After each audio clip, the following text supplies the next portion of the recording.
With simple shapes, lights and shadows techniques and some fusion nodes, you're going to learn how to create these hyper cinematic scenes in Davinci Resolve.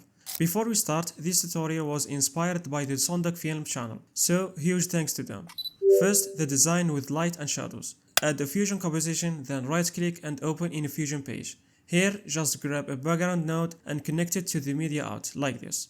Then, from the inspector tab, let's choose a gray color.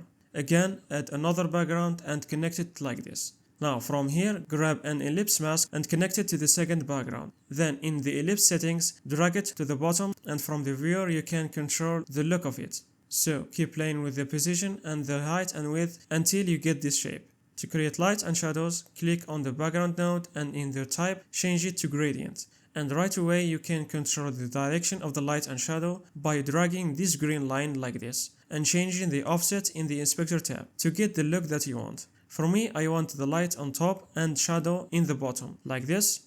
Now to make the scene more interesting, you can add a PNG of a man falling, for example, resize it and put it on top of the ellipse. Now let's add another background and change the color to a near white. Then grab another ellipse mask and connect it to the background and change its position and shape like this, and in the settings increase the soft edge. And as you can see, it's like a light beam came out from the ellipse. And the first scene is done.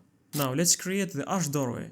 Add a background node, but this time grab a rectangle mask, connect it to the background and change the color to white. From the viewer, change its shape and lower it just a little. Increase the corner radius to 1 and uncheck the solid. And increase the border width just a little. And you can always adjust the shape to your liking. Now click on the background node, shift plus space and add a duplicate node. And in the inspector tab, make the number of copies to like 10 for now. And from these settings, you can control the direction, size and everything to control the look of the duplicate. We want it inside, so from the size, decrease it to get this concept, and you can always lower the number of copies and even adjust the border width of the rectangle mask to get what you want. Now, we are going to add 2 more doors, so select the whole nodes, Ctrl plus C, Ctrl plus V, or Command if you are using a Mac, then while holding on Shift, connect it like this. Click on the merge and in the center settings, bring it to the right. We need to adjust it just a little so it will be different from the center door. So click on the duplicate node and in the center settings, drag it like this so the lines will be on the left side. Then decrease the number of copies until they disappear from the left line. When you are satisfied, again create another duplicate from the right door and in the merge settings, drag it to the left side and click here to flip it. To create the door, make a duplicate from the first node tree, delete the duplicate node and in the rectangle settings, check on solid. And in the merge settings, in the size, decrease it like this. One final thing is to copy the same background node and connect it in the left side of the nodes. And in the center of the merge, drag it to the bottom. This way we cut out the bottom section of the shapes and we get the second scene. Now to the third one. When you connect the background node, shift plus space and add a triangle mask this time. And like the rest, from the viewer you can adjust the shape from these 3 points and from the inspector tab. But for me, after the background, add a transform node, then in the angle make it 180 degrees. And resize it and change its position like this. Click on the background node and in type, make it a gradient. So like the first scene, we can control the direction of light and shadow in our shape. Make it like I did, then copy the second background and grab an ellipse mask and connect it to it. And from the viewer, resize it like this and in the inspector tab, bring it to the top like this. Then adjust the gradient so the shadow will be on top and the light in the bottom. And you get this weird alien shape. Now, like the second scene, duplicate the background and connect it after the nodes, then drag it to the bottom like this to get like a floor. We need to adjust the triangle mask, so click on it, and like I said, from the 3 points, control them to get the shape that you want. A bonus tip, to make this alien shape like it's a huge one, just add a subject beside it or underneath it, like I did here, to show the size difference, and to make our scene more interesting and cinematic. What we are going to do now is to make the light pops in our scenes. So in the first one, after the background node of the giant ellipse, shift plus space and add a soft glow node. And in the inspector tab, adjust the gain and the glow size, and as you can see, it pops even more.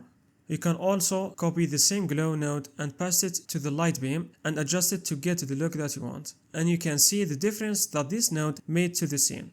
To the next one, add the same glow to the door and adjust it to match the scene. But here, since we add the light, the two doors need a little adjustment. So click on the background of the right one and in type make it a gradient so we can control the light and shadow of this one. The light came from the door in the left side, so adjust the gradient so it makes more sense. And do the same thing to the left door, but reverse the direction of the gradient according to the light that came from the right side. To the third one, again, copy the same soft glow node to the triangle, then also to the ellipse and adjust them as you like. And we're done with the first part. Now to the second part. After the background node, shift plus space and add the grain. And as you can see, it adds texture and makes this digital scene feel more organic and nostalgic. In the settings, you can adjust the power, the size, and even the spacing of the grain as you like to get the look that you want. The second node that we are going to add is a flicker addition. With it, we can mimic the look of the old films to add flickering to the scene. In the settings, adjust the range, speed, smoothness, and the scale again to match your liking. When you're done, copy these two nodes and paste them in the second scene. Here the background color is not matching well with the effects, so change the color to a darker one, then copy this color to the second background to match it. And as you can see, it worked perfectly. Again, copy the same two nodes to the last scene and again change the color of the two backgrounds to a darker one to match the effects. And the scenes are more dope now.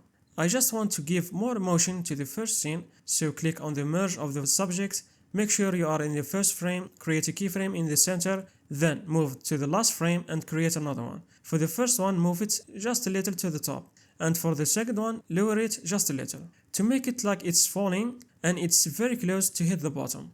Now, we are going to add the last node after the flicker addition, which is the stop motion node.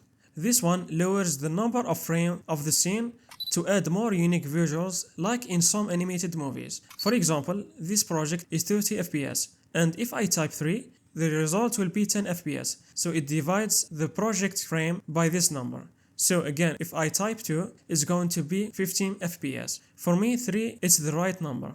So copy it to the other scenes and you'll get this cinematic effect. And the second part is done.